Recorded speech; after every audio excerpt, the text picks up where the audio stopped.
നമസ്കാരം. മലയാളി വാർത്തയിലേക്ക് സ്വാഗതം. ഈ പ്രായമായ സമയത്ത്, ഈ വയസ്സാങ്കാലത്ത് ഇനി ഈ പറയുന്നത് പോലെ അവിഹിതത്തിനോ അല്ലെങ്കിൽ ഓരോ കുശുമ്പും കുന്നായ്മയും മത്സരങ്ങൾക്കും ഒന്നിനും വഴിയ തൻ്റെ ഈ ഉത്തരവാദിത്തങ്ങളൊക്കെ താൻ അവസാനിപ്പിക്കുന്നു, കടുത്ത തീരുമാനത്തിലേക്ക് പോകുന്നു. താരസംഘടനയിലെ അംഗം ആയിരുന്ന മലയാളികളുടെ ഏറെ പ്രിയപ്പെട്ട നടിയായ മല്ലിക സുകുമാരൻ.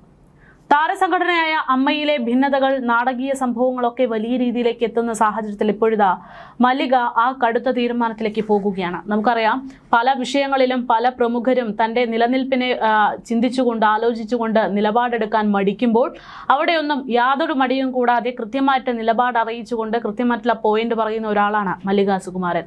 അവർ പോലും ഇപ്പോൾ അമ്മ അസോസിയേഷനുമായി ബന്ധപ്പെട്ടുണ്ടായിട്ടുള്ള പൊട്ടിത്തെറികൾക്കിടയിൽ രാജിവെച്ചിരിക്കുന്നു എന്നുള്ള റിപ്പോർട്ടുകളാണ് പുറത്തേക്ക് വരുന്നത്. മല്ലിക സുകുമാരൻ സംഘടനയുടെ പ്രാഥമിക അംഗത്വം രാജിവെച്ചതിനു ശേഷം സമൂഹ മാധ്യമങ്ങളിൽ പങ്കുവച്ച കുറിപ്പും വൈറലാകുന്നുണ്ട്. സമൂഹ മാധ്യമങ്ങളിലൂടെയാണ് താൻ സംഘടനയിൽ നിന്നും പടിയിറങ്ങുന്ന കാര്യം അവർ അറിയിക്കുന്നത്. പ്രത്യേക ജനറൽ ബോഡി യോഗത്തിന് പിന്നാലെ ശ്വേതാ മേനോന്റെ നേതൃത്വത്തിലുള്ള ഭരണസമിതി കൂട്ടരാജി പ്രഖ്യാപിക്കുകയും തൊട്ടു പിന്നാലെ ശ്വേത സംഘടനയുടെ പ്രാഥമിക അംഗത്വം വരെ ഒഴിഞ്ഞ വാർത്തകൾ പുറത്തുവരികയും ചെയ്തതിന് പിന്നാലെ ശ്വേതയ്ക്ക് പിന്തുണയാണ് പ്രഖ്യാപിച്ചുകൊണ്ടാണ് മല്ലിക പടിയിറങ്ങുന്നത് എന്ന ഒരു അഭിപ്രായവും ഇപ്പോൾ ഉയരുന്നു. താരസംഘടനയായ അമ്മയിലെ ഭിന്നതകളും നാടകീയ സംഭവങ്ങളും പുതിയ തലത്തിലേക്ക് എത്തിച്ചുകൊണ്ട് മുതിർന്ന നടി മല്ലിക സുകുമാരന്റെ ഈ തീരുമാനം എത്തി എന്നുള്ളതും വലിയ രീതിയിൽ ചർച്ചയാകുന്നു. എന്തായാലും മല്ലിക സുകുമാരൻ ഇപ്പോൾ പ്രാഥമിക അംഗത്വം രാജിവെച്ചിരിക്കുന്നു എന്ന തരത്തിലാണ് റിപ്പോർട്ടുകൾ പുറത്തു വരുന്നത്. സമൂഹ മാധ്യമങ്ങളിലൂടെയാണ് താൻ സംഘടനയിൽ നിന്നും പടിയിറങ്ങുന്നു എന്നുള്ള കാര്യം അവർ അറിയിച്ചിരിക്കുന്നത്. പ്രത്യേക ജനറൽ ബോഡി യോഗത്തിന് പിന്നാലെ ശ്വേതാ മേനോന്റെ നേതൃത്വത്തിലുള്ള ഭരണസമിതി രാജി പ്രഖ്യാപിച്ചതിന് പിന്നാലെയാണ് ഇപ്പോൾ ഇത്തരമൊരു പടിയിറക്കം. താരസംഘടനയായ അമ്മയിലെ തർക്കങ്ങളിൽ പ്രതികരിച്ച് നടി മല്ലിക രംഗത്ത് വന്നത് കഴിഞ്ഞ ദിവസം വളരെ വലിയ രീതിയിൽ വൈറലായിരുന്നു.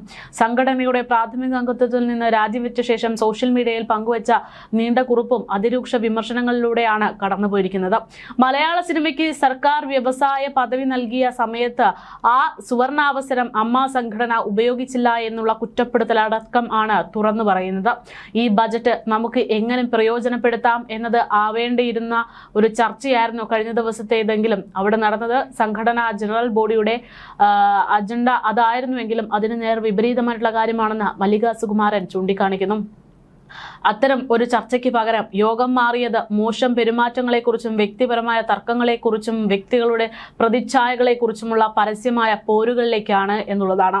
സർക്കാരുമായി എങ്ങനെ പങ്കാളികളാകാം എന്നതിനെക്കുറിച്ച് അമ്മയുടെ ഭാഗത്തു നിന്ന് ഒരൊറ്റ നിർദ്ദേശം പോലും വന്നില്ല. ഇവിടെ പ്രശ്നം തർക്കങ്ങളല്ല, മറിച്ച് മുൻഗണനകളാണ്. വലിയ താരങ്ങളുടെ ഭാഗത്തു നിന്നുള്ള മൗനം സ്വാധീന ശക്തിയുടെ പാഴാക്കലാകുന്ന അവസ്ഥയിലേക്ക് എത്തിക്കുന്നു.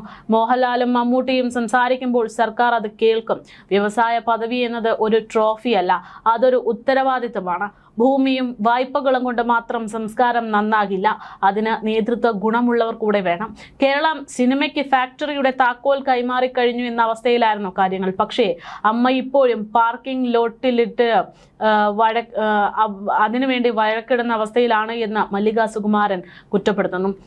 അതായത് ചുരുക്കി പറഞ്ഞാൽ ഈ തവണത്തെ ബജറ്റിൽ സിനിമാ മേഖലയ്ക്ക് വേണ്ടുന്ന വളരെ വലിയൊരു പ്രഖ്യാപനങ്ങളൊക്കെ തന്നെയാണ് വി ഡി സതീശൻ സർക്കാർ നൽകിയിരുന്നത്. പക്ഷേ ആ ഒരു സർക്കാരിന്റെ നേതൃത്വത്തിലുള്ള പ്രഖ്യാപനങ്ങൾ എങ്ങനെ ഉപയോഗപ്പെടുത്താം, അതിനെ എങ്ങനെ സിനിമാ മേഖലയ്ക്ക് ഗുണപ്രദമാകുന്ന രീതിയിലേക്ക് കൊണ്ടുവരാം എന്ന് ചർച്ച ചെയ്യുന്നതിന് പകരം മല്ലിക സുകുമാരൻ പറയുന്നത് പോലെ വ്യക്തി താല്പര്യങ്ങൾക്കും വ്യക്തി വിഷയങ്ങൾക്കും പ്രാധാന്യം കൊടുത്തുകൊണ്ട് അതിന്റെ ഒരു ഇമ്പോർട്ടൻസ് തന്നെ നഷ്ടപ്പെടുത്തി എന്നുള്ളതാണ് മല്ലിക ഇപ്പോൾ ചൂണ്ടിക്കാണിക്കുന്നത്. എന്തായാലും മല്ലിക സുകുമാരൻ പങ്കുവച്ചിരിക്കുന്ന സോഷ്യൽ മീഡിയ കുറിപ്പ് ഇപ്പോൾ വൈറലാകുന്നുണ്ട്. ആ കുറിപ്പിന്റെ പൂർണ്ണരൂപം ഇങ്ങനെയാണ്: അമ്മയ്ക്ക് ലഭിച്ചത് ഒരു സുവർണാവസരമായിരുന്നു, എന്നാൽ അവർ തിരഞ്ഞെടുത്തത് വളർച്ചയല്ല, മറിച്ച് പരദൂഷണമാണ്. കേരള സർക്കാർ ഇപ്പോൾ ചെയ്ത മലയാള സിനിമ കഴിഞ്ഞ 72 വർഷമായി കാത്തിരുന്ന ഒരു നടപടി. 2026-27 ബജറ്റിൽ സിനിമയ്ക്ക് വ്യവസായ പദവി നൽകിയിട്ടുണ്ട്.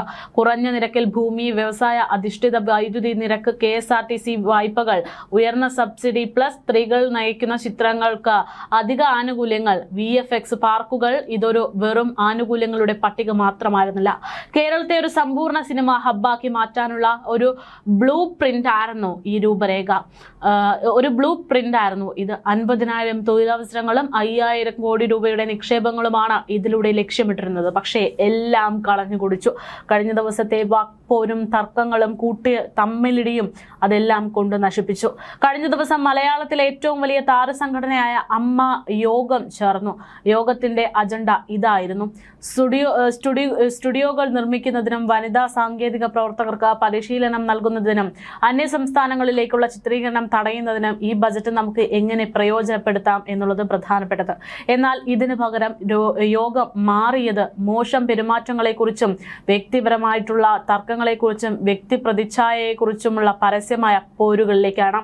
ഒരു കൃത്രിമ കർമ്മ പദ്ധതി പോലും ഉണ്ടായിരുന്നില്ല. സ്കിൽ സെന്ററുകളോ VFX പാർക്കോ സ്ഥാപിക്കുന്നതിന് സർക്കാരുമായി എങ്ങനെ പങ്കാളികളാകാം എന്നതിനെക്കുറിച്ച് അമ്മയുടെ ഭാഗത്ത് നിന്ന് ഒരൊറ്റ നിർദ്ദേശം പോലും വന്നതുമില്ല. ഇവിടെ പ്രശ്നം തർക്കങ്ങളല്ല, മറിച്ച് മുൻഗണനകളാണ്. ബജറ്റ് ഈസിക്കൽ ടു ഘടന, അമ്മ ഈസിക്കൽ ടു സംസ്കാരം. ഇതാണ് പൊതുവെ. പക്ഷേ സർക്കാർ ഘടന നൽകിക്കഴിഞ്ഞു: ഭൂമി, വൈദ്യുതി, പണം. എന്നാൽ ഒരു വ്യവസായം മുന്നോട്ട് പോകുന്നത് അവിടുത്തെ സംസ്കാരത്തിലാണ്. സ്ത്രീകൾക്കുള്ള സുരക്ഷിതത്വം, പ്രൊഫഷണൽ HR, സുതാര്യമായിട്ടുള്ള കരാറുകൾ, ആഭ്യന്തര പരാതി പരിഹാര സമിതികൾ, ഓഡിറ്റ് പ്രക്രിയകൾ, സ്ത്രീകൾ നയിക്കുന്ന നിർമ്മാണ സംരംഭങ്ങൾക്കുള്ള ആനുകൂല്യങ്ങൾ എന്നിവ ഔദ്യോഗികമായി നടപ്പിലാക്കുന്നതിന് പകരം അമ്മ വ്യക്തിപരമായ വീഴ്ചകളെക്കുറിച്ചും പരസ്യമായി വഴക്കിട്ടുകൊണ്ടിരുന്നാൽ കുറഞ്ഞ നിരക്കിൽ വൈദ്യുതി കിട്ടിയാൽ അതൊരു നിർമ്മാതാവും ഇവിടെ 20 കോടി രൂപ മുടക്കാൻ തുനിയുന്ന അവസ്ഥയിലല്ല ഉണ്ടാകുക. വലിയ താരങ്ങളുടെ ഭാഗത്തു നിന്നുള്ള മൗനം ഈസിക്കൽ ടു സ്വാധീന ശക്തികളുടെ പാഴാക്കൽ. മോഹൻലാലും മമ്മൂട്ടിയും സംസാരിക്കുമ്പോൾ സർക്കാർ അത് കേൾക്കുമായിരുന്നു. പുതിയ വ്യവസായ സബ്സിഡി ഉപയോഗിച്ച് വനിതാ എഡിറ്റർമാർക്കും VFX ആർട്ടിസ്റ്റുകൾക്കുമായി അമ്മ 1000 പേർക്ക് പരിശീലനം നൽകുന്ന കേന്ദ്രം ആരംഭിക്കുമെന്നവർ പറഞ്ഞിരുന്നുവെങ്കിൽ കിൻഫ്ര നാളെ തന്നെ ഭൂമി അനുവദിക്കുമായിരുന്നു. ഈ മൗനം കാരണം ഹൈദരാബാദിനോ ചെന്നൈക്കോ മുൻപിൽ നമുക്ക് ലഭിക്കേണ്ടിയിരുന്ന ആദ്യഘട്ട മേൽക്കൈയാണ് നഷ്ടപ്പെട്ടിരിക്കുന്നത്. സ്ത്രീകൾക്ക് ലഭിക്കുന്നത് പ്രതീകാത്മകമായിട്ടുള്ള പരിഗണന മാത്രമാണ്, കൃത്യമായ സംവിധാനങ്ങളല്ല. ബജറ്റിൽ സ്ത്രീകൾക്ക് ആയിട്ട് നയിക്കുന്ന സിനിമകൾക്ക് അധിക സബ്സിഡി പ്രഖ്യാപിച്ചത് വലിയൊരു കാര്യമായിരുന്നു. എന്നാൽ സിനിമയിലെ സ്ത്രീകൾക്ക് അമ്മയ്ക്കുള്ളിൽ അടിസ്ഥാനപരമായ അന്തസ്സിനായി ഇപ്പോഴും പോരാടേണ്ടി വരുന്നു എന്നുള്ളതാണ് യാഥാർത്ഥ്യം. നിങ്ങളുടെ സ്വന്തം സംഘടനയ്ക്കുള്ളിലെ ആഭ്യന്തര തർക്കങ്ങൾ വാർത്തകളിൽ നിറഞ്ഞു നിൽക്കുമ്പോൾ നിങ്ങൾക്ക് നെറ്റ്ഫ്ലിക്സിനോട് വന്ന് കേരളം വനിതാ ചലച്ചിത്ര പ്രവർത്തകർക്കുള്ള ഇടമാണ് എന്ന് വാദിക്കാനാകില്ല. വിശ്വാസ്യതയ്ക്കാണ് 1-ാം സ്ഥാനം. യഥാർത്ഥത്തിൽ എന്ത് സംഭവിക്കണമായിരുന്നു അതുകൂടെ പറഞ്ഞു വെക്കുന്നു മല്ലിക. ഈ യോഗത്തിൽ നിന്ന് അമ്മ പുറത്തിറക്കേണ്ടിയിരുന്ന 3 പ്രധാനപ്പെട്ട തീരുമാനങ്ങളെ കുറിച്ചായിരുന്നു താൻ പ്രതീക്ഷിച്ചത്. 1. പുതിയ ഭൂമി, വൈദ്യുതി ആനുകൂല്യങ്ങൾ എന്നിവ പ്രയോജനപ്പെടുത്തി VFX പാർക്കിനായുള്ള നിർദ്ദേശം തയ്യാറാക്കാൻ ഒരു അമ്മ ഗവൺമെന്റ് ടാക്സ് ഫോഴ്സ് രൂപീകരിക്കുക. 2. വനിതാ സിനിമ സബ്സിഡി പ്രയോജനപ്പെടുത്തി 2 വർഷത്തിനുള്ളിൽ 100 വനിതാ അസിസ്റ്റന്റ് ഡയറക്ടർമാരെയും ക്യാമറ വുമന്മാരെയും വാർത്തെടുക്കുക. 3. വാട്സപ്പ് വഴിയുള്ള വഴക്കുകൾക്ക് പകരം പുറത്തുള്ള ഓഡിറ്റിംഗ് സംവിധാനത്തോടുള്ള കൃത്യമായിട്ടുള്ള പീഡനവിരുദ്ധ നയം നടപ്പിലാക്കുക. പക്ഷേ ഇതൊന്നും നടന്നിട്ടില്ല. വ്യവസായ പദവി എന്നത് ഒരു ട്രോഫിയല്ല, അതൊരു ഉത്തരവാദിത്തമാണ്. ഭൂമിയും വായ്പയും കൊണ്ട് മാത്രം സംസ്കാരം നന്നാക്കാനാകില്ല. അതിന് നേതൃത്വ ഗുണമുള്ളവർ തന്നെ വേണം. കേരളം സിനിമയ്ക്ക് ഫാക്ടറിയുടെ താക്കോൽ കൈമാറിക്കഴിഞ്ഞു. പക്ഷേ അമ്മ ഇപ്പോഴും പാർക്കിംഗ് ലോട്ടിലിരുന്ന് വഴക്കിടുകയാണ്. ഇങ്ങനെയാണ് മല്ലിക പറഞ്ഞു വെക്കുന്നത് നിസ്സാര കാര്യമല്ല. എന്തായാലും കാര്യങ്ങൾ ഇങ്ങനെ പോകുമ്പോൾ അമ്മയിലെ ഈ കൂട്ടത്തല്ല് അതിഗുരുതരമായിട്ട് തന്നെ മുന്നോട്ട് പോകുന്നു എന്നുള്ളത് വ്യക്തമായി കഴിഞ്ഞു. അമ്മയുടെ പതനത്തിന് കാരണം അതിജീവിതയോട് ഒരു കാലത്ത് അമ്മ കാണിച്ചിരുന്ന നീതികേടിന്റെ ഭാഗമായിട്ടാണ് എന്നുള്ളൊരു ആക്ഷേപം കൂടെ ഇപ്പോൾ ശക്തമാണ്.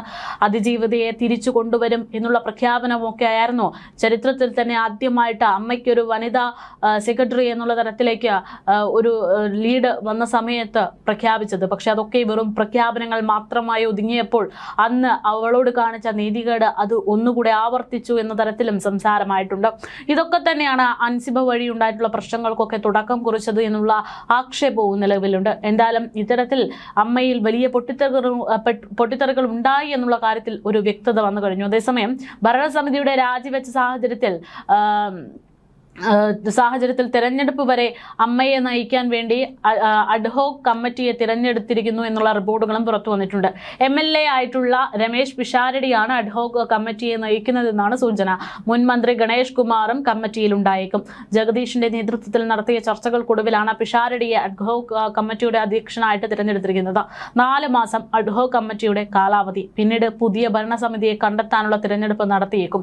സുരേഷ് കൃഷ്ണ, കൃഷ്ണപ്രഭ, സാദിഖ്, ഡോക്ടർ റാണി, ആശ, അരവിന്ദ്, കലാഭവൻ, ഷാജോൺ, ദേവി ചന്ദന എന്നിവരാണ് കമ്മിറ്റിയിലെ മറ്റു മെമ്പർമാരെന്നാണ് സൂചന. എന്തായാലും ഇത്തരത്തിൽ വാക്പോരുകൾ ശക്തമാകുമ്പോൾ ഇവിടെ പറയേണ്ടിയിരുന്ന പല കാര്യങ്ങളും അമ്മ മറന്നുപോയിരിക്കുന്നു എന്നുള്ളതാണ് യാഥാർത്ഥ്യം.